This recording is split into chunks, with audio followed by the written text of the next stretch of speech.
Hello and नमस्कार। मैं Surendra Verma Bhatner IAS के यूट्यूब चैनल पर आप सबका हार्दिक स्वागत करता हूं। मोस्ट वेलकम, हार्दिक अभिनंदन। इंडियन पॉलिटिका करंट अफेयर्स हम कर रहे थे और कल की क्लास के अंदर हमने उन सभी कानूनों के बारे में जानकारी लेनी चाहिए थी जो पिछले एक साल के अंदर भारतीय संसद के द्वारा पारित किए गए हैं या जिनके अंदर संशोधन किया गया था।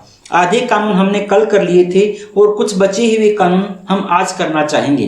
तो इसी कड़ी के अंदर सबसे पहला जो कानून हमारे पास है जिसके ऊपर आज हम चर्चा करने वाले हैं वो है राष्ट्रीय सुरक्षा अधिनियम 1980, नेशनल सिक्योरिटी एक्ट, और इसको शॉर्ट फॉर्म के अंदर बोला जाता है NSA। इंपॉर्टेंट है हमारे लिए NSA 1980। सबसे पहली बात तो इतना पुराना एक्ट है 1980 का, हम अब चर्चा क्यों कर रहे हैं इस एक्ट की, क्या रीजन है? तो हाल ही के अंदर हमने देखा था कि कुछ घटनाएं भारतीय राजनीति में ऐसी हुई थी जिसकी वजह से बहुत से लोगों के ऊपर NSA लगाया गया था। चाहे हम जम्मू कश्मीर के अंदर धारा 370 हटने की बात की हम बात करें, चाहे हम दिल्ली दंगों की हम बात करें, चाहे हम लखीमपुर के अंदर जो किसानों की हत्या हुई थी उनकी हम बात करें, उसके बाद बहुत सी जगहों के ऊपर, चाहे वो हमारे पास एक आया था सिटीजनशिप अमेंडमेंट एक्ट आया था, उसके बाद जो दंगे हुए थे उनकी हम बात करते हैं, तो बहुत से लोगों के ऊपर राष्ट्रीय सुरक्षा अधिनियम के तहत उनको प्रतिबंधित किया गया था, उनको अरेस्ट कर लिया गया था। और हाल ही में हमने ये भी देखा था कि कुछ लोगों को सुप्रीम कोर्ट ने या हाई कोर्ट ने जमानत भी दे दी थी। जमानत देने के बावजूद भी उन लोगों को रिहा नहीं किया गया और हवाला क्या दिया गया था भाई? NSA का हवाला दिया गया था। इसी तरह से एक डॉक्टर साहब थे उत्तर प्रदेश के, भाई देखो हम किसी का भी नाम नहीं लेना चाहेंगे और नाम नहीं ले सकते हैं हमारे प्लेटफॉर्म के ऊपर, और साथ ही साथ हमें जरूरत भी नहीं है, हमारे जो एग्जाम के पॉइंट ऑफ व्यू से है हमें जरूरत भी नहीं है याद रखने की किस किस के ऊपर NSA लगाया गया था, किसके ऊपर नहीं लगाया गया था। हमें तो केवल ये जानने की जरूरत है कि चर्चा के अंदर क्यों था, चर्चा के अंदर था इसलिए इसके मुख्य प्रावधान क्या क्या है, हमें केवल उनको जानने की जरूरत है। तो कुछ लोगों के ऊपर हाल ही में NSA लगाया गया था, इस वजह से हमारे लिए NSA क्या है भाई? इंपॉर्टेंट है। हम देखते हैं जो NSA है राष्ट्रीय सुरक्षा अधिनियम 1921, इसके मुख्य प्रावधान क्या क्या है। सबसे पहले तो यदि हम बात करते हैं तो ये एक निवारक निरोध कानून है। किस टाइप का कानून है भाई? निवारक निरोध कानून है। निवारक निरोध कानून वे कानून होते हैं जो किसी भी एक्ट के होने से पहले ही उसको रोकने के लिए बनाए जाते हैं, और ये कानून बनाया जाता है मोस्टली भविष्य के अंदर होने वाले किसी भी अपराध को रोकने के लिए। देखो नीचे लिखा भी हुआ है कि ये एक्ट किसके लिए बनाया, यूज किया जाता है? भविष्य के अंदर होने वाले किसी भी अपराध को निवारित करने के लिए या रोकने के लिए। निम्नलिखित परिस्थितियों के अंदर हिरासत में लिए जा सकते हैं व्यक्ति यदि ऐसा लगता है कि भविष्य के अंदर आप किसी तरह का अपराध कर सकते हो तो आपको अपराध किए जाने से पहले ही हिरासत के अंदर लिया जा सकता है NSA के तहत। साथ ही साथ यदि ऐसा लगता है कि आप जो एक्ट कर रहे हो आपके एक्ट से राष्ट्रीय सुरक्षा के लिए खतरा उत्पन्न हो सकता है तो भी आपको क्या लिया जा सकता है भाई? हिरासत में लिया जा सकता है। साथ ही साथ यदि आपके द्वारा किए जाने वाले काम से भविष्य के अंदर, देखो इन फ्यूचर की बात है, ये संभावना की बात है, ऐसा कुछ हुआ नहीं है, अभी राष्ट्रीय सुरक्षा को खतरा पैदा हुआ नहीं है, लेकिन गवर्नमेंट ऑफ इंडिया को या गवर्नमेंट ऑफ एनी स्टेट को ऐसा लगता है कि आपके उस काम से फ्यूचर के अंदर ऐसा हो सकता है, भविष्य के अंदर ऐसा हो सकता है, तो भी आपको क्या किया जा सकता है भी? अरेस्ट किया जा सकता है। आपके काम से यदि भविष्य के अंदर सार्वजनिक व्यवस्था को बड़ा उत्पन्न कर, भाई ये खतरा है भाई, ठीक है ना, बड़ा नहीं है ये खतरा।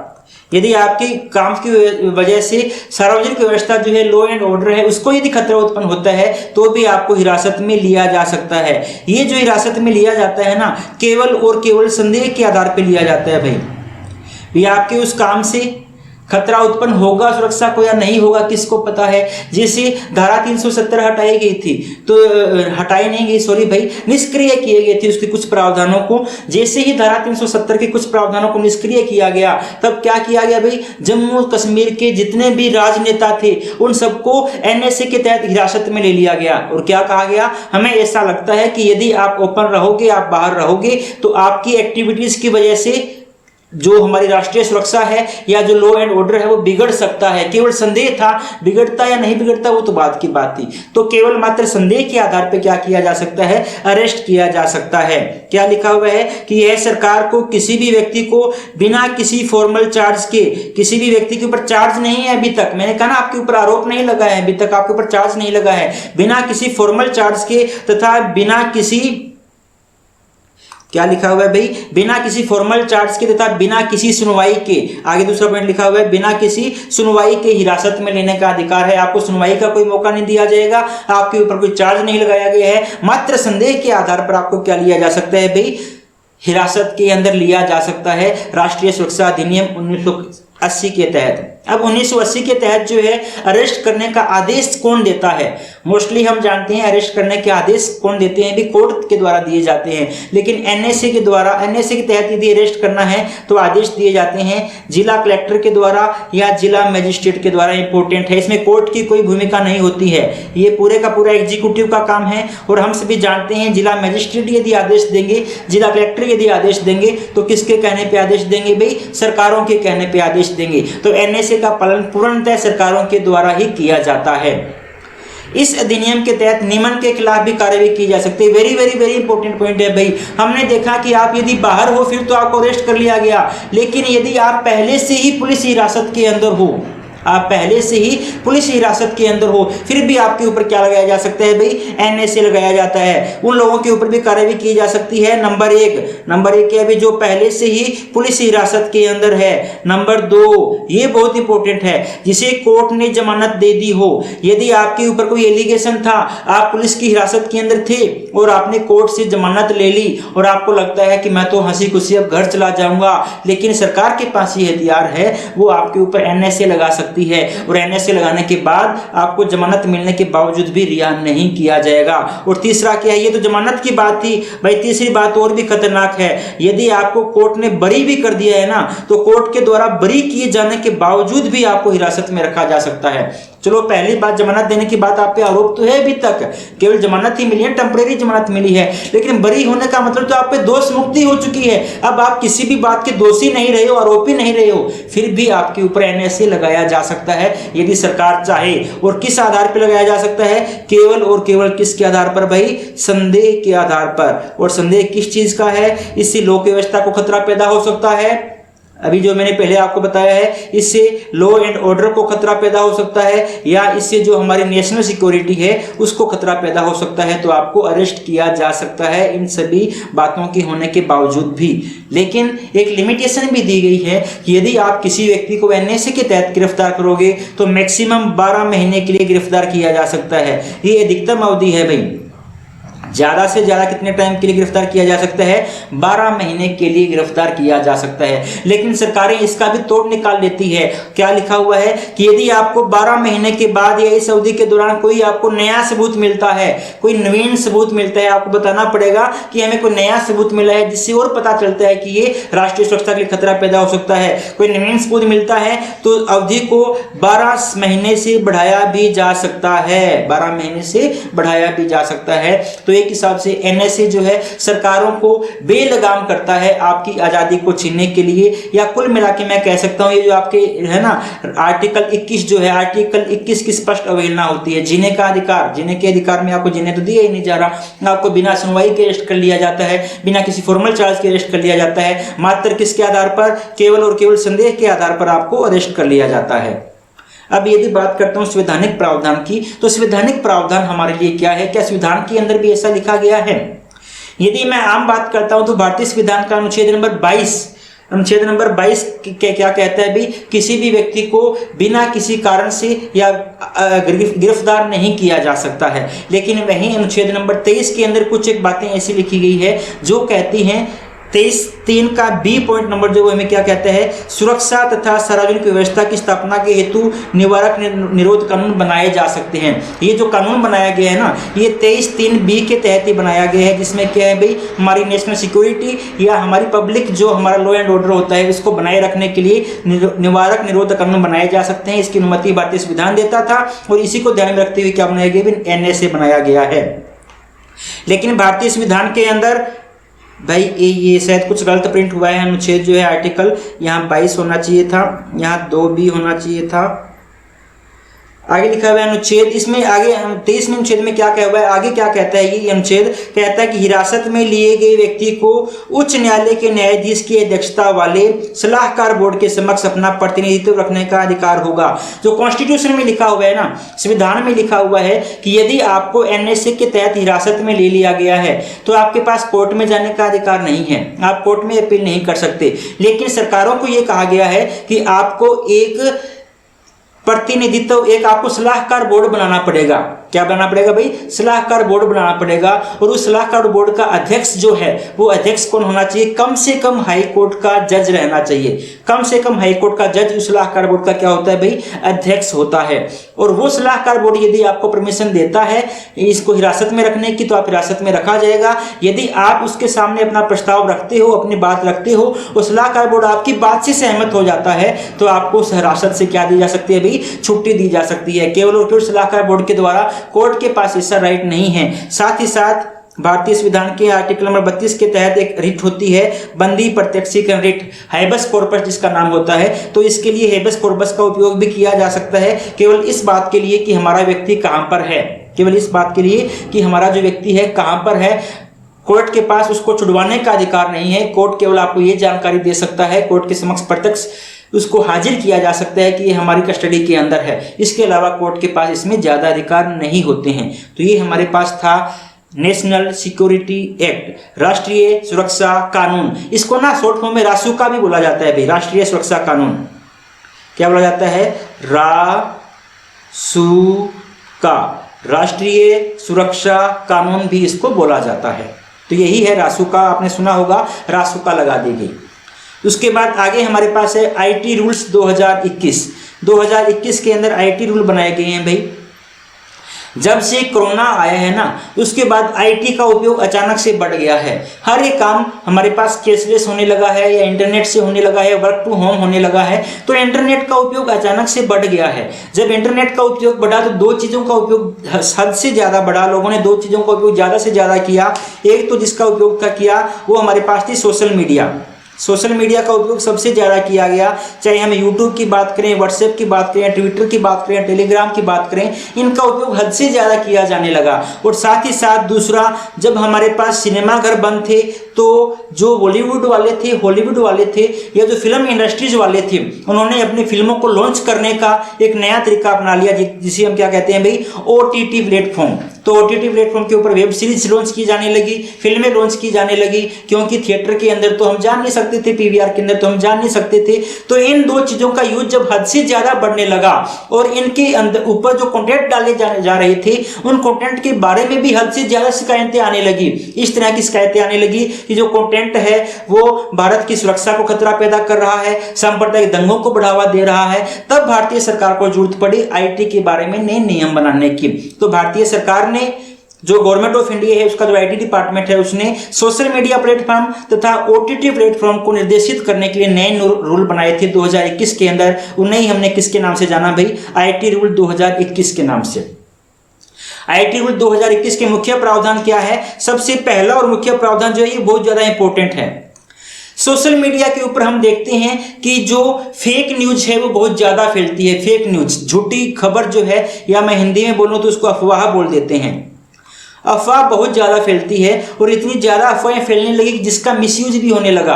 और ये अफवाह जो है ना ये दंगों का रूप भी ले लेती है कहीं ना कहीं जाके। जैसे कि अफवाह फैल गई, मान लो कि कहीं पर कोई एक्स पर्सन है वो गाय को लेके जा रहा है और गाय की हत्या करेगा। ये केवल अफवाह फैली। उस अफवाह के चक्कर में लोगों ने उस व्यक्ति को पकड़ा, उस व्यक्ति को पीटा, इतना ज़्यादा पीटा कि उसकी क्या होगी भाई? डेथ होगी। पहलू खान का हमें विवाद याद आना चाहिए, वो उसी अफवाह की वजह से ही था।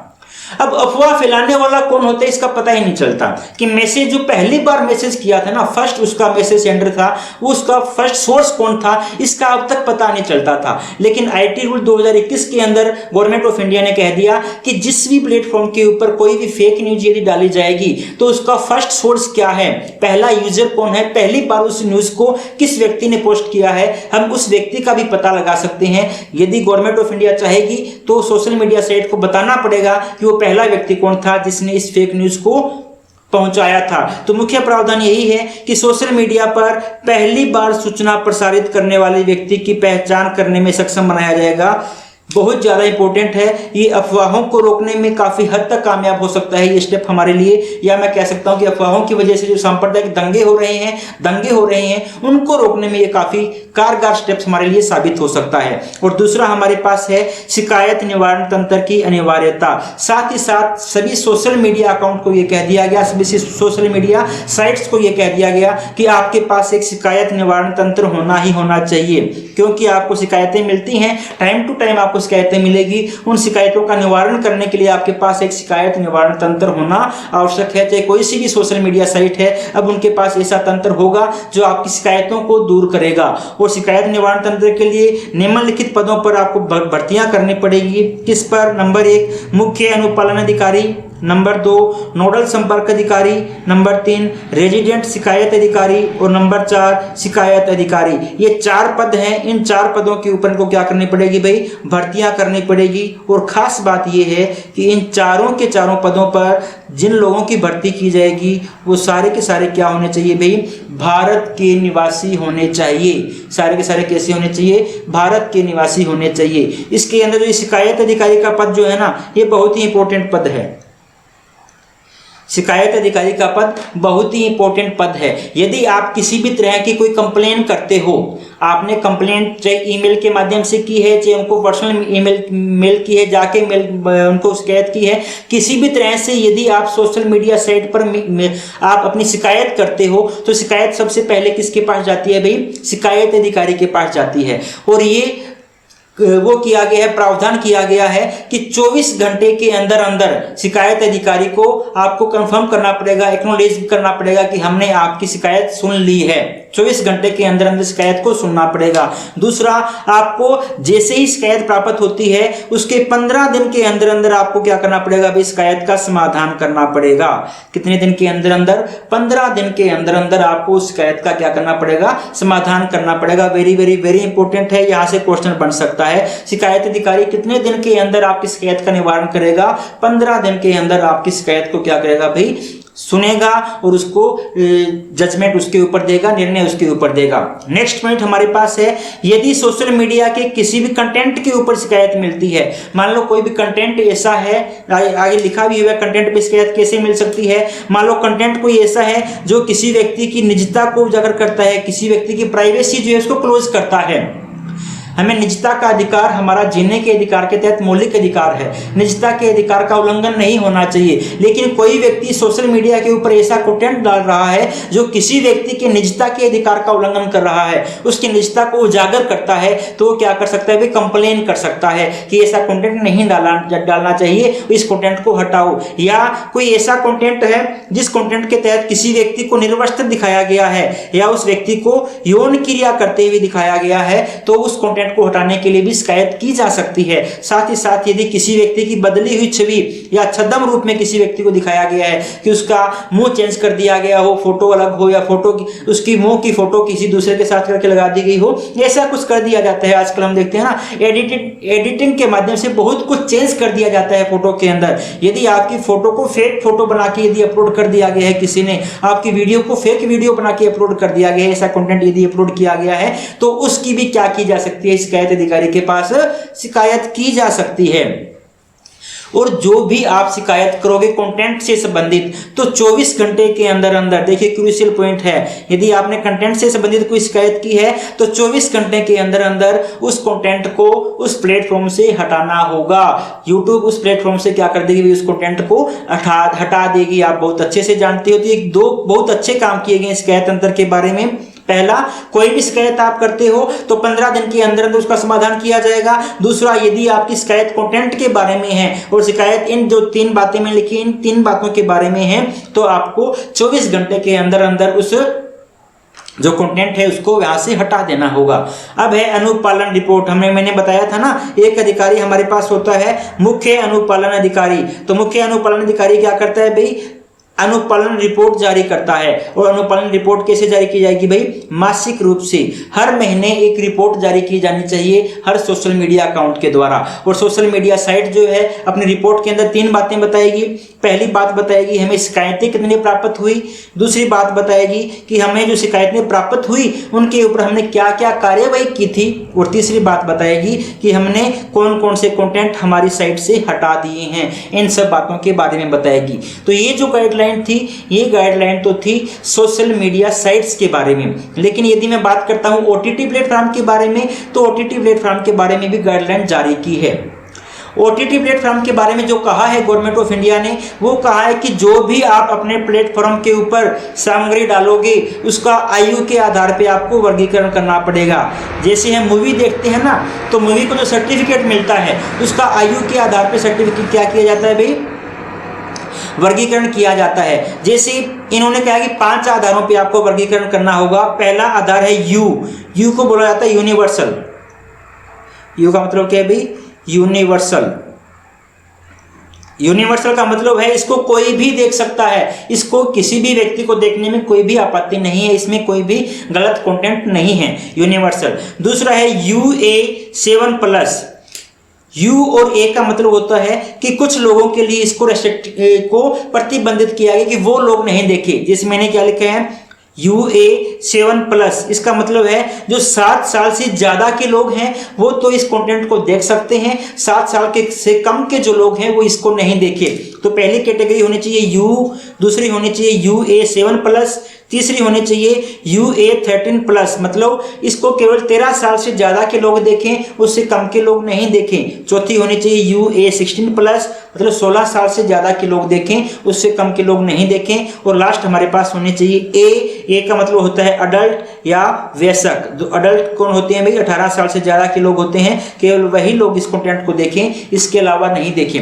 आप देखते हो ना, हम जो कई बार होता है कि यूट्यूब के ऊपर हम कोई वीडियो देख रहे होते हैं तो उसके ऊपर पहले वो एक पॉपअप विंडो खुल के आती है, और पॉपअप विंडो पे लिखा होता है are you greater than 18 year, क्या आप 18 साल से बड़े हैं? और लिखा आता है कि यदि आप 18 साल से बड़े हो तभी इस वीडियो को देखो, अन्यथा इसके जो चित्र हैं आपको विचलित कर सकते हैं, भ्रमित कर सकते हैं। वो इसी के तहत ही उन्होंने क्या किया जाता है? कैटेगराइज किया जाता है। तो ओटीटी प्लेटफॉर्म वालों को पहला तो कहा गया कि जो भी आप कंटेंट डालोगे उसकी कम से कम कितनी कैटेगरी बनाओगे भाई? 5 कैटेगरी बनाओगे। दूसरा, जो आपने कैटेगरी बनाई है ना, यदि मान लो आपने अडल्ट वाली कैटेगरी बनाई है, देखो यू है तो कोई दिक्कत नहीं है, और UA के बाद जितनी भी आपने कैटेगरी बनाई है उन सभी कैटेगरी के लिए आपको पेरेंटल लॉक की फीचर देनी पड़ेगी।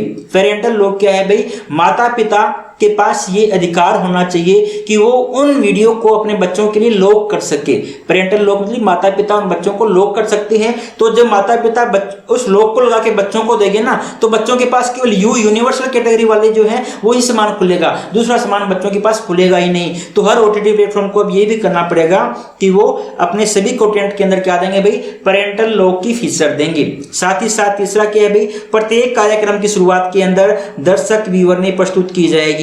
दर्शक विवरणी का मतलब है ये बताया जाएगा कि हमने इस कंटेंट के अंदर क्या क्या डाला हुआ है, क्या है इसके अंदर, कोई कहानी है, ड्रामा है, थ्रिलर है, कॉमेडी है, क्या चीज़ है, कोई अडल्ट सीन है या नहीं है। हर एक चीज़ की जो विवरण है ना, उस ओटीटी का जो भी हमारा फीचर शुरू होने वाला है, जो भी प्रोग्राम शुरू होने वाला है, उस प्रोग्राम से पहले ही आएगा। जैसे हम देखते हैं कोई मूवी शुरू होती है तो डिस्क्लेमर आ जाता है उसके अंदर कि सभी घटनाएं काल्पनिक है, पात्र है, इस तरह से सेम इसी तरह से क्या आएगा, इसके अंदर भी डिस्क्लेमर आ जाएगा और उसके अंदर सब कुछ आपको बताया जाएगा कि ये कंटेंट के अंदर क्या क्या है और कौन कौन इसको देख सकते हैं। ये गाइडलाइन जारी की गई थी जिनको कहा गया था IT रूल्स 2021। अगले जिस कानून का हम बात करते हैं वो है दिल्ली राष्ट्रीय राजधानी क्षेत्र शासन संशोधन अधिनियम 2021। हम सभी जानते हैं कि दिल्ली का जो राष्ट्रीय राजधानी क्षेत्र जो है NCR जो है, दिल्ली का जो शासन चलाया जाता है वो 1991 के अधिनियम के तहत चलाया जाता है। 1991 के अधिनियम के अंदर हाल ही में क्या किया गया भाई? संशोधन किया गया है। जब से दिल्ली के अंदर नई सरकार बनी है, कांग्रेस की सरकार हटी है तथा आम आदमी पार्टी की सरकार बनी है, तब से हम एक बात देखने को मिलती है कि मुख्यमंत्री के तथा यहाँ की जो उपराज्यपाल है उन दोनों के बीच में हमेशा संघर्ष चला रहता है, टसल चला रहता है। मुख्यमंत्री या विधानसभा कोई काम करती है, उसको उपराज्यपाल परमिशन नहीं देते, या उपराज्यपाल कुछ करना चाहते हैं, विधानसभा उसके अगेंस्ट खड़ी हो जाती है। तो ये जो टसल है ये लगातार चलता आ रहा था, और इसी टसल को कम करने के लिए, इस संघर्ष को कम करने के लिए जो हमारे पास 1991 का एनसीआर एक्ट था, उस एनसीआर एक्ट के अंदर क्या किया गया भाई, संशोधन किया गया है। क्या क्या संशोधन किया गया हम देखते हैं। पहला प्रावधान जो किया गया वो ये है, दिल्ली विधानसभा द्वारा बनाए गए कानूनों में सरकार का अर्थ होगा राज्यपाल। बहुत बड़ा संशोधन है भाई ये। दिल्ली जो गवर्नमेंट है उसकी पावर को काफी हद तक कम कर दिया गया। कहा है कि दिल्ली गवर्नमेंट जहां भी जो भी कानून बनाएगी और उस कानून में यदि दिल्ली सरकार लिखा होगा तो दिल्ली सरकार का मतलब क्या होगा भाई, राज्यपाल। मान लो कहीं लिखा है कि दिल्ली सरकार इस व्यक्ति को अपॉइंट करेगी, छोटा सा बात, मान लो आपने कोई बनाया है, कोई एक डिपार्टमेंट बनाया है और आप लिखते हो कि इस डिपार्टमेंट के अध्यक्ष की नियुक्ति जो है दिल्ली सरकार के द्वारा की जाएगी। तो ये अधिनियम क्या कहता है, ये अब जो संशोधन किया गया इसके अकॉर्डिंग अब क्या होगा भी, जहां भी आपने दिल्ली सरकार लिख दिया ना, दिल्ली सरकार का मतलब हमारे लिए क्या होगा भाई, राज्यपाल। तो जो काम दिल्ली सरकार को करने हैं वो सारे के सारे काम कौन करेगा भाई, राज्यपाल। एक हिसाब से मैं कहूं दिल्ली सरकार के ऊपर लगाम कस दी है, दिल्ली सरकार को काफी हद तक क्या कर दिया भाई, रेस्ट्रिक्टेड कर दिया गया है। दूसरा, उपराज्यपाल की विवेकाधीन शक्तियों में बढ़ोतरी की गई है। हम जानते हैं कि राज्यपाल, उपराज्यपाल तथा राष्ट्रपति के पास कुछ स्वयं विवेकीय शक्तियां होती हैं। तो अब तक यदि हम बात करते हैं तो इनके पास स्वयं विवेकीय शक्तियां कम हुआ करती थी, लेकिन इस संशोधन के द्वारा उपराज्यपाल को उन सभी मामलों के ऊपर स्वयं विवेकीय शक्तियां दे दी गई है जहां पर दिल्ली विधानसभा को कानून बनाने का अधिकार है। मतलब दिल्ली विधानसभा ने कानून बना दिया, उसके बाद सभी के सभी राइट, सभी के सभी अधिकार जो है स्वयं विवेकीय शक्तियों के तहत किसके पास है भाई, उप राज्यपाल के पास है, या जो हमारे पास लेफ्टिनेंट गवर्नर है उसके पास है। मतलब गवर्नर को बहुत ज्यादा क्या कर दिया गया, स्ट्रॉन्ग कर दिया गया, पावरफुल कर दिया गया है। तीसरा क्या है, मंत्रिपरिषद के किसी भी निर्णय को लागू करने से पूर्व उपराज्यपाल से सलाह ली जाएगी। ये तो और भी खतरनाक हो गया भाई। यदि मंत्रिपरिषद कोई भी डिसीजन दे देती है और उस डिसीजन को लागू करना चाहती है, तो जब तक उपराज्यपाल से सलाह नहीं ले ली जाएगी, मंत्रिपरिषद के उस कार्य को लागू नहीं किया जाएगा। आम राज्यों के अंदर हम क्या देखते हैं, आम राज्यों के अंदर तो ये होता है कि मंत्रिपरिषद ने जो काम कह दिया, राज्यपाल उस काम को मान लेता है और राज्यपाल को वो काम करना पड़ता है, लौटा नहीं सकता वापस। लेकिन यहाँ तो क्या कह दिया, यहाँ कह दिया कि मंत्रिपरिषद ने कोई काम कहा है वो तब तक लागू नहीं होगा, कब तक, जब तक राज्यपाल उस पर अपना सलाह नहीं दे दे, विचार नहीं दे दे। मतलब राज्यपाल ने कह दिया, उपराज्यपाल ने कह दिया नहीं लागू करना, आपने ये काम नहीं करना, तो नहीं किया जाएगा। बहुत ज्यादा पावरफुल। और लास्ट में क्या है भी, दिल्ली सरकार प्रशासनिक कार्यों के संबंधी कोई नियम नहीं बना सकती। दिल्ली सरकार प्रशासन से संबंधित कोई भी कानून, कोई भी नियम नहीं बना पाएगी। वो सारे नियम किसके द्वारा बनाए जाएंगे भाई, पार्लियामेंट ऑफ इंडिया के द्वारा बनाए जाएंगे, या मैं कह दूं उपराज्यपाल के द्वारा बनाए जाएंगे। मतलब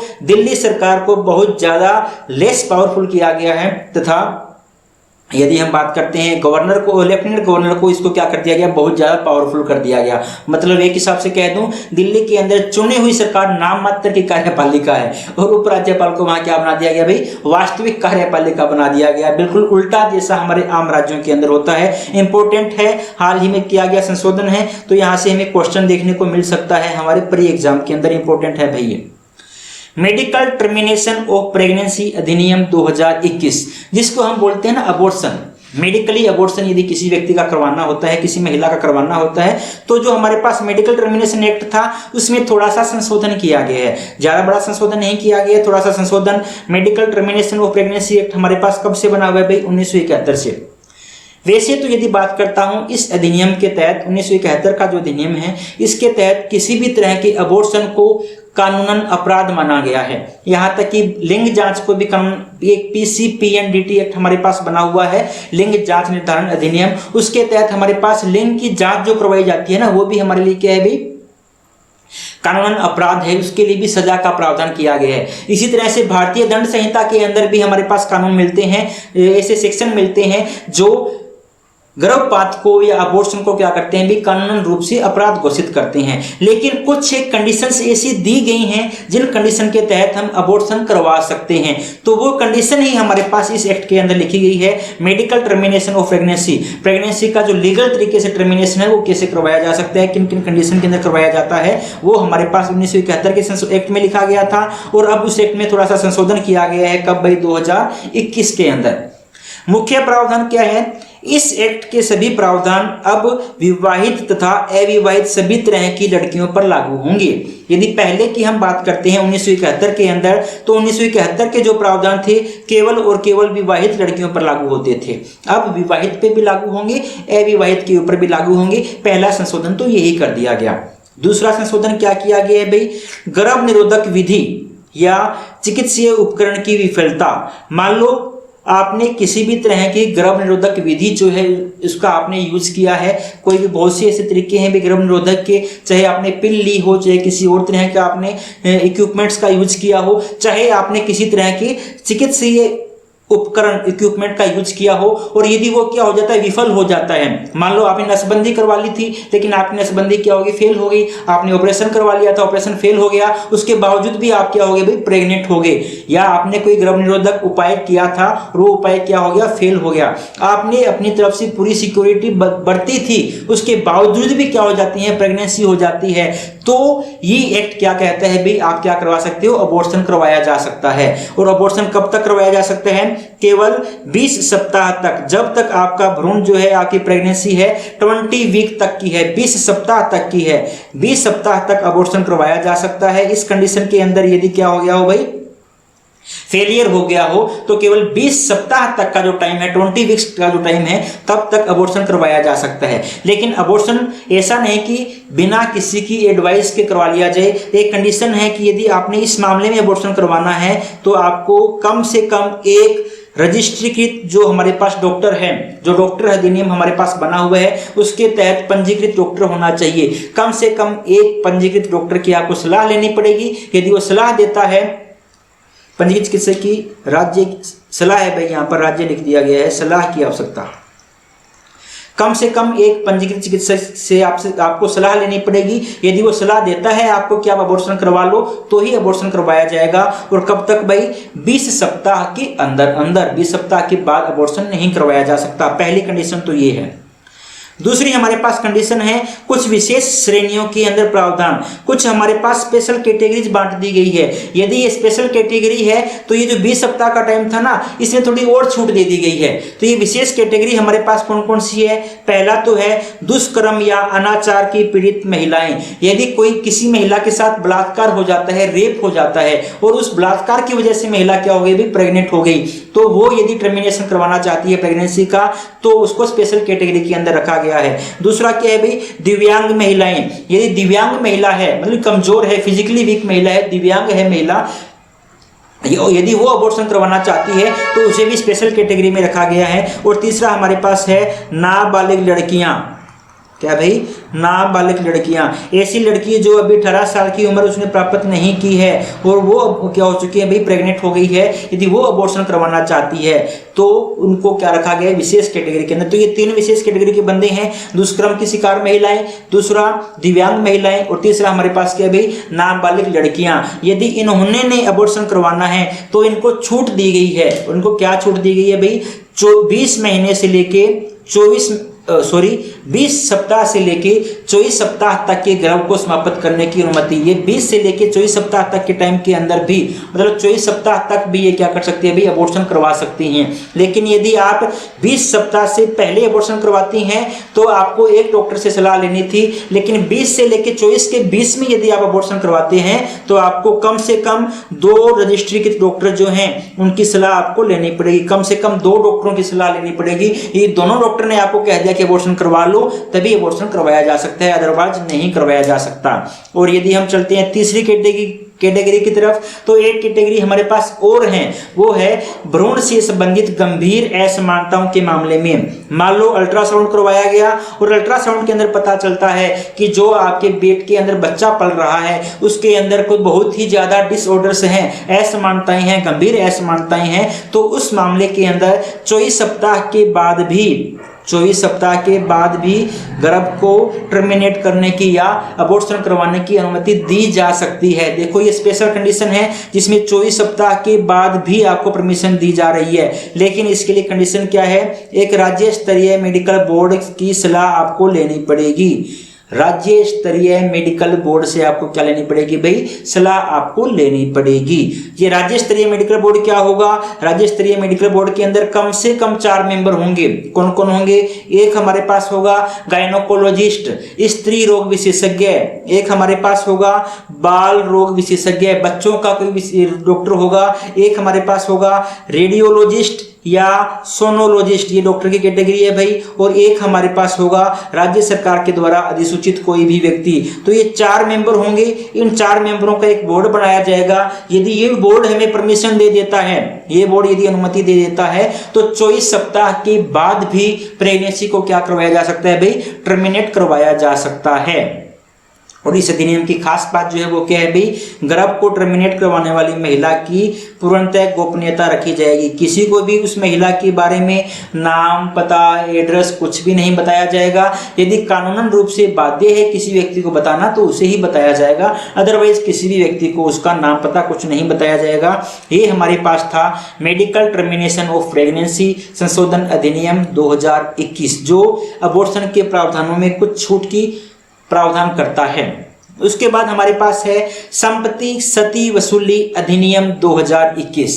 हाल ही के अंदर 2 हमारे पास ऐसे राज्य हैं, पहला है हरियाणा और दूसरा यूपी। इन्होंने अपने राज्यों के अंदर जो भी दंगे होते हैं, हिंसा होती है, उस हिंसा के दौरान जो भी सती की जाती है, तोड़फोड़ की जाती है, उसके नुकसान की भरपाई करने के लिए कानून बनाए हैं। अब तक हमारे पास ऐसे कोई कानून नहीं थे जो नुकसान की भरपाई करने की बात कहते हो। तो पहली बार ऐसा है कि यदि आपने किसी भी हिंसा के दौरान, किसी भी सांप्रदायिक हिंसा के दौरान, किसी भी हड़ताल के दौरान कोई दंगे किए हैं और उन दंगों में कोई भी नुकसान पहुंचाया है, चाहे प्राइवेट प्रॉपर्टी को पहुंचाया हो, चाहे आपने सरकारी संपत्ति को नुकसान पहुंचाया हो, तो आपकी जो प्रॉपर्टी है, आपकी जो जमीन जायदाद है, उससे वसूली की जाएगी और उस जितना खर्चा हुआ है, जितना नुकसान आपने किया था, उस पूरे 1-1 रुपए की भरपाई की जाएगी। और इसके बारे में कानून बनाए गए हैं 2 जगह पे। सबसे पहले कानून बनाया था 2020 के अंदर, किसने बनाया था भाई, उत्तर प्रदेश सरकार ने। किस नाम से, उत्तर प्रदेश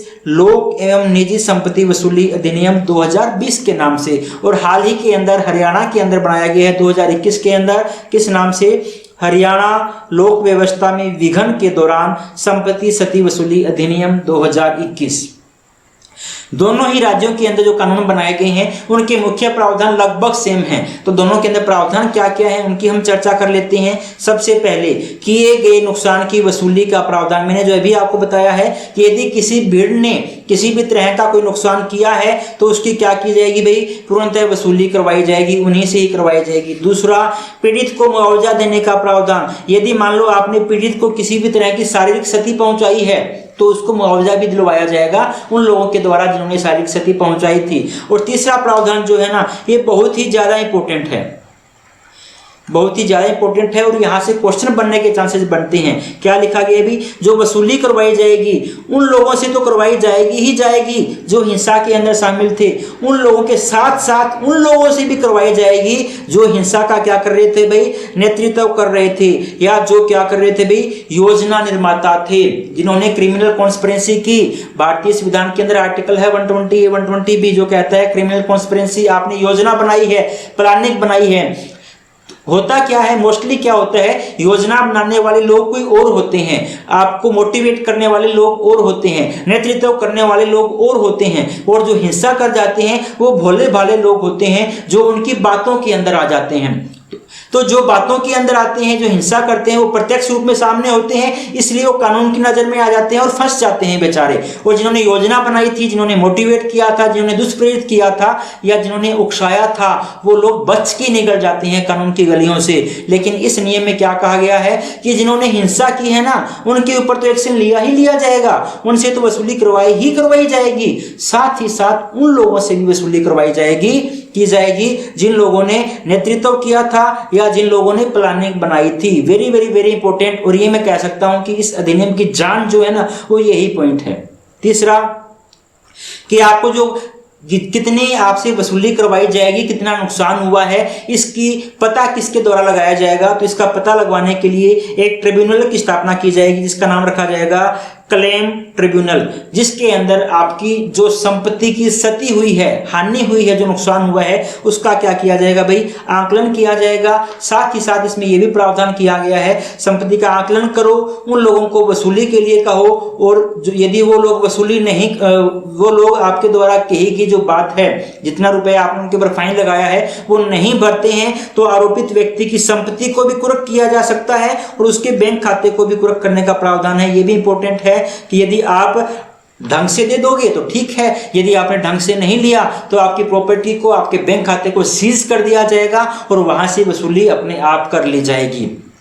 यदि आप इसकी अपील करना चाहते हो, हरियाणा वाले में यदि आप अपील करना चाहते हो तो आप अपील कर सकते हो हरियाणा हाई कोर्ट के अंदर। आप जानते हो पंजाब हरियाणा हाई कोर्ट चंडीगढ़ के अंदर है, और यदि उत्तर प्रदेश वाले की आप अपील करना चाहते हो तो यूपी हाई कोर्ट के अंदर। इनकी कहाँ भाई, पंजाब एंड हरियाणा का साझा हाई कोर्ट है, आप जानते हो, और इसकी अपील कहाँ की जा सकती है, यूपी हाई कोर्ट के अंदर अपील की जा सकती है। ये हमारे पास था संपत्ति क्षति वसूली अधिनियम 2021। यदि हम बात करते हैं क्या केंद्र सरकार ने इसके बारे में कोई नियम बनाया हुआ है या नहीं बनाया हुआ, डेफिनेटली केंद्र सरकार ने 1984 के अंदर कानून बनाया था, और कानून क्या था भाई, लोक संपत्ति नुकसान निवारण अधिनियम 1984। इस अधिनियम के अंदर भाई वसूली का प्रावधान नहीं था, इस अधिनियम के अंदर वसूली का कोई भी प्रावधान नहीं था। अधिनियम में क्या था, ये तो था कि यदि आप किसी भी तरह की हिंसा करते हो तो आपको अरेस्ट किया जा सकता है, आपको सजा सुनाई जा सकती है, आप पे जुर्माना लगाया जा सकता है, लेकिन आपसे वसूली की जाएगी, वसूली करने का प्रावधान नहीं था। जो वसूली करने का प्रावधान जो है ना, पहली बार इन्हीं दो राज्यों के द्वारा ही किया गया है। यदि मैं सर्वोच्च न्यायालय की बात करता हूं तो सुप्रीम कोर्ट के सामने कोसी जैकब बनाम भारत संघ का एक मामला आया था 2017 के अंदर। इस मामले के अंदर सुप्रीम कोर्ट ने कहा था कि भाई हमें जो लोक संपत्ति नुकसान निवारण अधिनियम 1984 है, इसके प्रावधानों को थोड़ा कठोर करना चाहिए, और कठोर करने के लिए इन्होंने अलग अलग टाइम के ऊपर दो समितियां बनाई थी।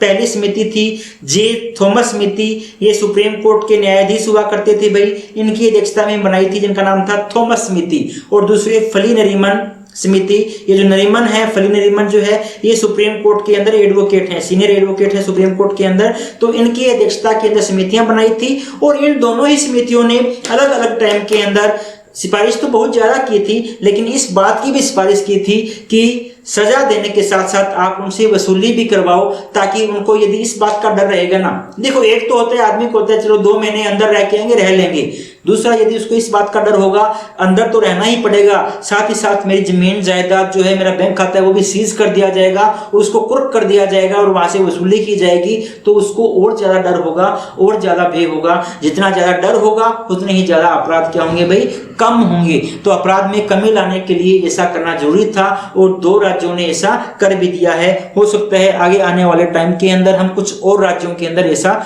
देखने को मिले। राजद्रोह कानून, सेडिशन जिसको कहा जाता है, राजद्रोह कानून हमेशा से ही चर्चा के अंदर रहा है भाई। राजद्रोह कानून सुप्रीम कोर्ट के अंदर सबसे ज्यादा चर्चा किए जाने वाले कानून में से एक कानून है। जैसे राइट टू लाइफ, जीने का अधिकार जो है ना, जीने के आर्टिकल नंबर 21, जीने का अधिकार, राइट टू लाइफ, उसके बारे में सुप्रीम कोर्ट में सबसे ज्यादा हमारे पास PIL आई है। ठीक इसी प्रकार से यदि सुप्रीम कोर्ट में सबसे ज्यादा वाद यदि किसी मामले के अंदर आए हैं तो वो हमारे पास कौन सा कानून है भाई, राजद्रोह कानून, या सेडिशन जिसको कहा जाता है। देशद्रोह नहीं, राजद्रोह की बात हो रही है, हमारे यहाँ राजद्रोह कानून है। चर्चा के अंदर क्यों है भाई, ये तो हमेशा ही चर्चा के अंदर रहता है। हाल ही के अंदर भी ऐसा किया गया था कि कुछ मामलों के अंदर एक पत्रकार थे भी, 6 पत्रकार थे, नाम नहीं बताएंगे, 6 पत्रकार थे तथा एक राजनेता थे, उनके ऊपर राजद्रोह कानून लगा दिया गया था। उस राजद्रोह कानून के खिलाफ वो कहाँ जाते हैं, सुप्रीम कोर्ट के अंदर जाते हैं। सुप्रीम कोर्ट ने कह दिया कि आप राजद्रोह कानून लगाए रखो, हमें कोई दिक्कत नहीं है, लेकिन आप उनको अरेस्ट नहीं करोगे, तब तक अरेस्ट नहीं करोगे जब तक हम फाइनल डिसीजन नहीं सुना देते, जिसको हम बोलते हैं अंतरिम जमानत। तो कुछ लोगों को हाल ही के अंदर राजद्रोह कानून के खिलाफ क्या दी है भाई, अंतरिम जमानत दी है, गिरफ्तारी से संरक्षण दिया गया है। इस वजह से हमारे लिए राजद्रोह कानून क्या है भाई, इंपॉर्टेंट है। वरना राजद्रोह कानून जो है वो हम दूसरे तीसरे दिन देखते हैं, न्यूज़पेपर के अंदर डेली न्यूज आती है कि इसके ऊपर सेडिशन चार्ज लगा दिया गया। राजद्रोह कानून सबसे ज्यादा विवादास्पद कानून भी है। क्यों है एक तरफ हमें आर्टिकल नंबर 19 के अंदर कहा गया है कि आपको अभिव्यक्ति की आजादी है, बोलने की स्वतंत्रता है। जो बोलने की स्वतंत्रता है ना, वो कब आपका राजद्रोह बन जाता है आपको पता ही नहीं चलता, क्योंकि बोलने की स्वतंत्रता के ऊपर भी रीजनेबल रेस्ट्रिक्शंस लगाई गई हैं। आर्टिकल नंबर 19(2) के तहत कुछ एक पाबंदियां लगाई गई हैं कि आप इस तरह की आप बातें नहीं कर सकते, आप ऐसी बात नहीं बोल सकते हो जो राष्ट्रीय सुरक्षा को खतरा पैदा करती है। अब इस बात का क्या आधार है कि आपकी कौन सी बात राष्ट्रीय सुरक्षा को खतरा पैदा करती है? कोई आधार नहीं है ना। मतलब कहां तक, वो कौन सी बाउंड्री लाइन है जिस तक हम ये कह सकते हैं कि ये बोलने की स्वतंत्रता है, और वो कौन सी बाउंड्री लाइन है जो हम ये कह सकते हैं कि यदि आपने इसको पार कर दिया तो आपके ऊपर क्या बन जाएगा भाई? राजद्रोह बन जाएगा। इसलिए राजद्रोह कानून जो है काफी ज्यादा विवादित कानून रहा है, काफी ज्यादा चर्चित कानून रहा है, और सुप्रीम कोर्ट के अंदर सबसे ज्यादा डिस्कस किए जाने वाला कानून है। यदि मैं थोड़ा सा इतिहास के अंदर जाता हूं तो राजद्रोह कानून, जब हमारा भारतीय दंड संहिता, अभी भारत का सबसे बड़ा कानून कौन सा है भाई? भारतीय दंड संहिता आईपीसी है। और आईपीसी कब बनाई गई थी? 1860 के अंदर। आज भी हम जिस भारतीय दंड संहिता का उपयोग करते हैं वो 1860 के अंदर जो अंग्रेजों के द्वारा बनाई गई आईपीसी है ना, हम उसी का ही यूज करते हैं। जब भारतीय दंड संहिता 1860 में बनाई गई थी तब राजद्रोह नाम का कानून हमारे पास नहीं था, ऐसी कोई धारा नहीं थी हमारे आईपीसी के अंदर। लेकिन उस टाइम हम जानते हैं 1857 की क्रांति हो के हटी है, और 1857 की क्रांति के दौरान बहुत से हमारे स्वतंत्रता सेनानी आए हैं जिन्होंने अंग्रेजों के खिलाफ बोला है। तो गवर्नमेंट हमेशा से ये चाहती थी, या ब्रिटेन सरकार हमेशा से ये चाहती थी कि जो अच्छी बात बोलने वाले लोग हैं उनकी ही बात प्रकाशित की जाए। जो हमारे खिलाफ बोल रहे हैं ना, जो सरकार के खिलाफ बोल रहे हैं, उनके ऊपर निरंकुश लगाया जाए, उनके ऊपर प्रतिबंध लगाया जाए। उनके ऊपर निरंकुश लगाने के लिए, उनके ऊपर प्रतिबंध लगाने के लिए 1870 के अंदर किसके ऊपर भाई? स्वतंत्रता सेनानियों के विचारों का दमन करने के लिए बनाया था। और कब बनाया था? 1870 के अंदर बनाया गया था। और भारतीय दंड संहिता में धारा नंबर 124A के रूप में इसको शामिल किया गया था। और यदि आज की बात करता हूं तो आज भी ये भारतीय दंड संहिता के अंदर धारा नंबर 124A के रूप में शामिल है, जिसे हम क्या कहते हैं भी? राजद्रोह कहते हैं। तो राजद्रोह है क्या? आईपीसी के अंदर 124 में क्या लिखा हुआ है कि हम राजद्रोह किसे कहेंगे? तो आईपीसी के अंदर जो राजद्रोह की व्याख्या की गई है वो बहुत ही विस्तृत व्याख्या की गई है। बाद में सुप्रीम कोर्ट ने अलग अलग मामलों के अंदर इस व्याख्या को छोटा किया है। लेकिन आईपीसी में क्या लिखा गया है? आईपीसी में लिखा गया है, भारत में कानून के द्वारा स्थापित सरकार, यदि भारत में कोई भी सरकार है जिसे कानून के द्वारा स्थापित किया गया है, मतलब गवर्नमेंट ऑफ इंडिया की यहाँ बात की गई है, यदि कोई भी व्यक्ति गवर्नमेंट ऑफ इंडिया के खिलाफ, भारत सरकार के खिलाफ मौखिक रूप से किसी भी बात को बोल के या लिखित रूप से रिटर्न के अंदर, चाहे किसी भी तरह से आपने लिखा हो, या तो मौखिक रूप से या लिखित रूप से या संकेत के द्वारा, केवल आपने नहीं आपने बोला है कुछ, नहीं आपने लिखा है लेकिन आप संकेत ऐसा कर रहे हो, या किसी और दृश्य रूपण के द्वारा कोई भी प्रदर्शन आप ऐसा कर रहे हो जिससे भारत सरकार के खिलाफ क्या पैदा होती हो भाई? घृणा पैदा होती हो, भारत सरकार की अवमानना होती हो, या भारत सरकार के खिलाफ उत्तेजना पैदा होती हो। यदि आपके काम से भारत सरकार के खिलाफ घृणा पैदा होती है, भारत सरकार के खिलाफ अवमानना पैदा होती है, या भारत सरकार के खिलाफ उत्तेजना पैदा होती है, तो उसको क्या कहा जाएगा? उसको कहा जाएगा देशद्रोह। धारा नंबर 124A के अंदर ये कहा गया है, आपके किसी भी मौखिक काम से, आपके किसी भी लिखित काम से, आपके किसी भी संकेत के द्वारा, या आपके किसी भी दृश्य रूपण या प्रदर्शन के द्वारा यदि भारत सरकार के खिलाफ घृणा उत्पन्न होती है तो इसे हम क्या कहेंगे भाई? देशद्रोह कहेंगे। तो ये बात तो बहुत ज्यादा विस्तृत है।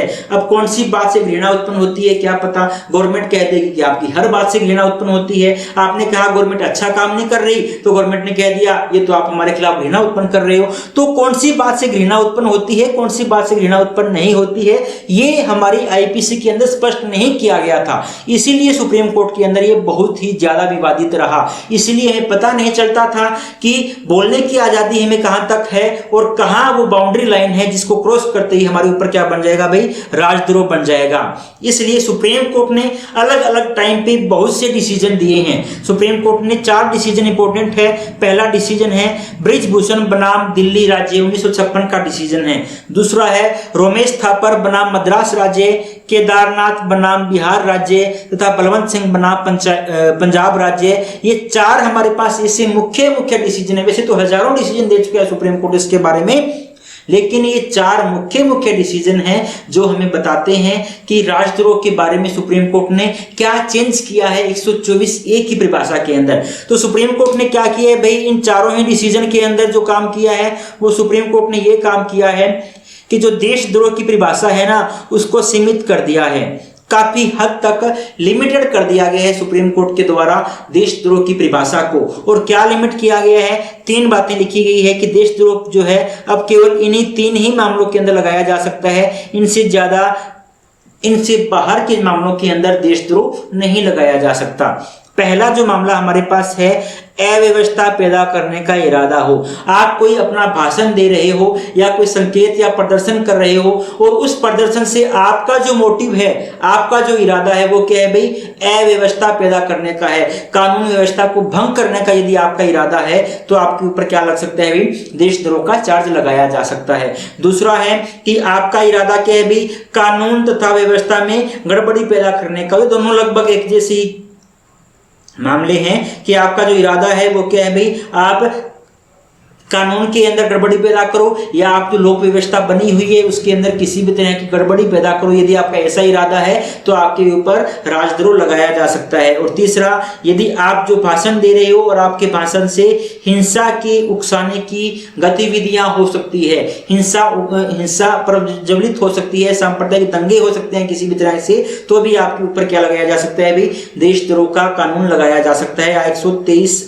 124A जो है आपके ऊपर लगाई जा सकती है। तो जो अब तक अनलिमिटेड दायरा था वो दायरा अनलिमिटेड नहीं होकर लिमिटेड हो गया है। केवल 3 ही मामले ऐसे हैं, 3 ही परिस्थितियां ऐसी है जब देशद्रोह का कानून आपके ऊपर लगाया जा सकता है। यदि आपकी किसी बात से क्या हो सकता है भाई, अव्यवस्था पैदा होती हो, आपके बात से किसी कानून को खतरा पैदा हो या लॉ एंड ऑर्डर को खतरा पैदा होता हो, या आपके किसी भी बात से, किसी भी भाषण से, किसी भी स्पीच से, किसी भी संकेत से या प्रदर्शन से हिंसा होने की भावना जागृत होती हो तो आपके ऊपर 124A लगाया जा सकता है। लेकिन सरकार ने बहुत बड़ी बात कही है सुप्रीम कोर्ट ने, और ये बात जो है मैं ये मानता हूं आज के टाइम 124A की जान है। सुप्रीम कोर्ट क्या कहता है कि सरकार की आलोचना करने वाली प्रभावशाली भाषण, यदि कोई भी ऐसा भाषण दिया जाता है और उस भाषण के अंदर सरकार की आलोचना की जाती है या कोई ऐसे असरदार शब्द हैं जिनसे सरकार की क्या होती है भाई,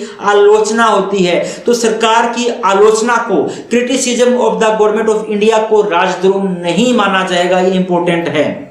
124A के अंदर तो क्या लिखा हुआ है कि यदि ये कोई भी आप ऐसा काम करते हो जिससे सरकार के खिलाफ आप घृणा नहीं फैला सकते, लेकिन सरकार को क्रिटिसाइज तो कर ही सकते हो। आप ये नहीं कह सकते कि प्राइम मिनिस्टर को मार दो, वो तो घृणा है, प्राइम मिनिस्टर से नफरत करो, आप ऐसा नहीं कह सकते। लेकिन आप ये तो कह ही सकते हो कि हमारी जो गवर्नमेंट ऑफ इंडिया है वो गलत काम कर रही है, ये क्रिटिसिज्म है। तो यहाँ पर क्या लिखा हुआ है भाई, आप सद्भावना पूर्वक सरकार के खिलाफ यदि क्रिटिसिज्म करते हो और कोई भाषण देते हो जिसमें सरकार की आलोचना की गई है, या आप ऐसी असरदार शब्दों का उपयोग करते हो जिनसे सरकार की क्या होती है भी, आलोचना होती है। जैसे आपने कहा भ्रष्ट सरकार है, कम्युनिस्ट सरकार है, लाचार सरकार है, दगाबाज सरकार है, दोगली सरकार है, अमीरों की सरकार है, यदि आप इस तरह के शब्दों का उपयोग करते हो तो इसको क्या है भाई, राजद्रोह नहीं माना जाएगा। बहुत ही ज्यादा इंपॉर्टेंट शब्द ये है। तो 124 की जो परिभाषा है ना उससे कहीं ज्यादा इंपॉर्टेंट हमारे पास है सर्वोच्च न्यायालय का जो डिसीजन है वो, क्योंकि उन्होंने 124 की जो अनलिमिटेड परिभाषा थी, असीमित पावर थी सरकारों के पास, उस असीमित पावर को क्या किया, लगाम लगाया है, सीमित किया है। अब हम बोलते हैं राजद्रोह के लिए दंड क्या है। पहली बात तो राजद्रोह एक गैर जमानती अपराध है।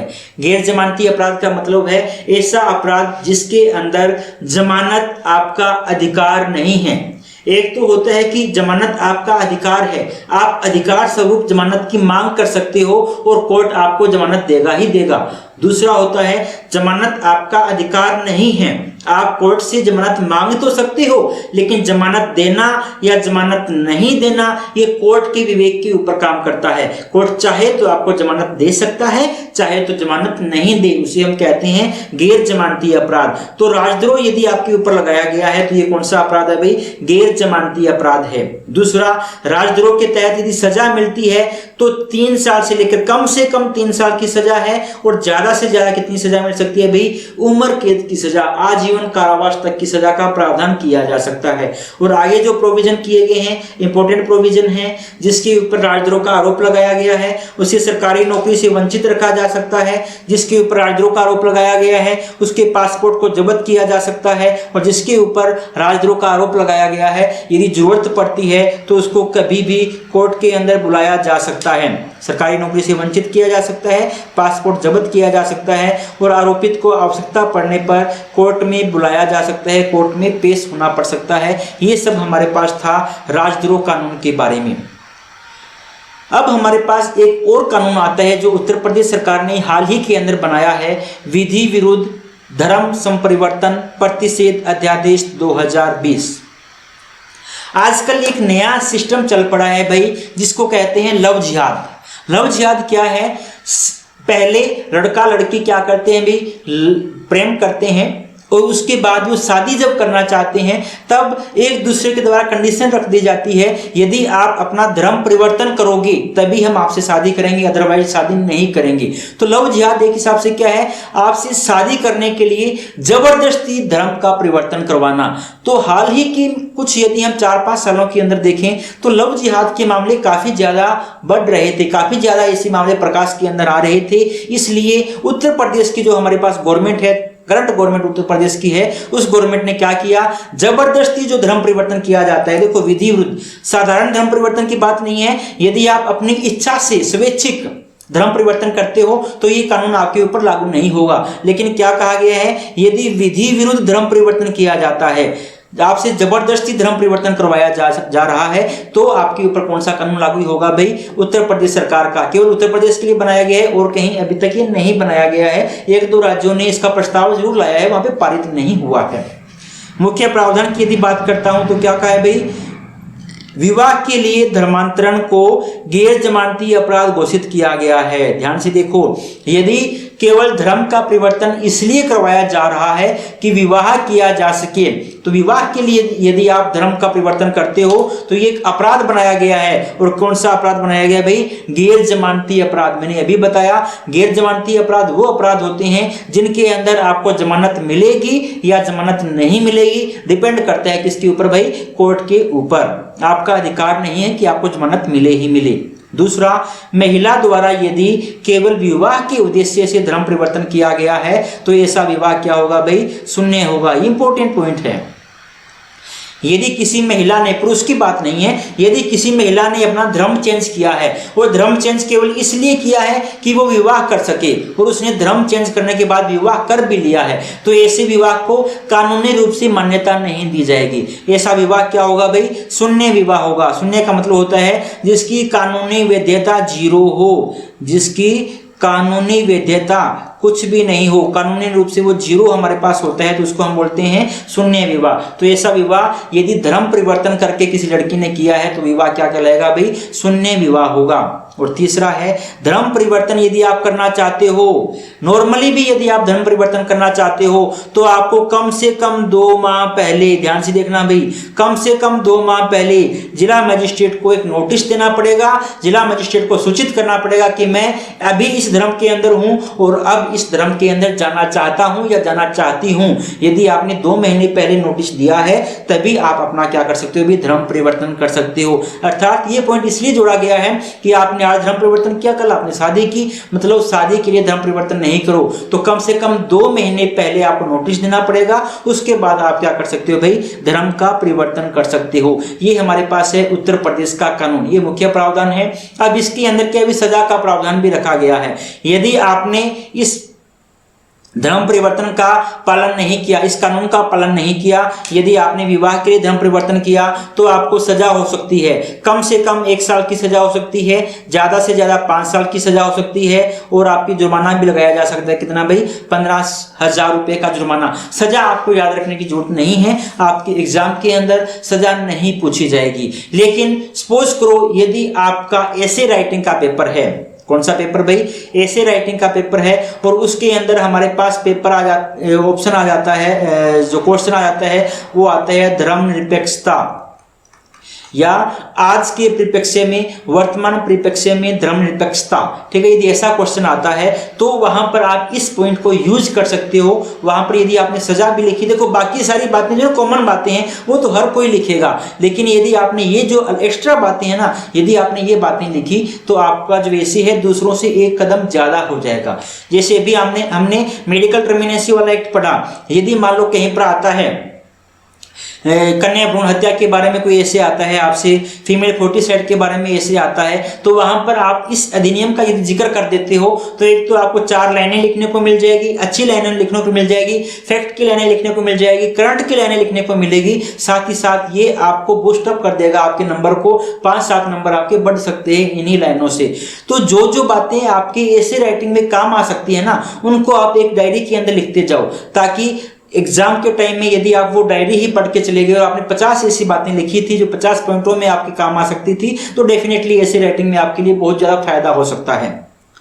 सजा की बात करता हूं, यदि किसी वयस्क व्यक्ति ने धर्म परिवर्तन किया है तो कम से कम 1 साल की सजा है, ज्यादा से ज्यादा 5 साल की सजा है, 50,000 रुपए जुर्माना है। लेकिन यदि धर्म परिवर्तन करवाया गया है, जबरदस्ती करवाया गया है, किसी नाबालिग से जबरदस्ती करवाया गया है, किसी SC या ST की व्यक्ति से, तो जो सजा है बढ़ा दी गई है, 3 साल से लेकर 10 साल तक की सजा है, और जुर्माना जो है 25,000 रुपए तक का, पहले 15,000 का था, 25,000 तक का जुर्माना लगाया जा सकता है। और यदि कहीं पर सामूहिक रूप से जबरदस्ती धर्म परिवर्तन करवाया जाता है, सामूहिक रूप से करवाया जाता है, तो उन लोगों के ऊपर जिन्होंने धर्म परिवर्तन करवाया है और किया है, 3 से लेकर 10 साल तक का जुर्माना है, और 25,000 रुपए तक का जुर्माना भी लगाया जा सकता है, कारावास है और जुर्माना लगाया जा सकता है। और इंपॉर्टेंट बात यह है कि यदि कोई भी संस्था, सामाजिक संस्था धर्म परिवर्तन करवाने के लिए जबरदस्ती दबाव डालती है और जबरदस्ती किसी से धर्म परिवर्तन करवाती है, तो ऐसी सामाजिक संगठन का जो पंजीयन है, रजिस्ट्रेशन है, वो क्या किया जा सकता है भाई, रद्द किया जा सकता है। ये कानून हमारे पास था, उत्तर प्रदेश विधि विरुद्ध धर्म संपरिवर्तन प्रतिषेध अध्यादेश। अध्यादेश है भाई, ये कानून नहीं है, सॉरी बार बार मैं कानून बोल रहा था, कानून नहीं है, अध्यादेश ऑर्डिनेंस है, ये मात्र ऑर्डिनेंस जारी किया गया था 2020 के अंदर, और शायद 2021 में इसको कानून बना दिया गया होगा।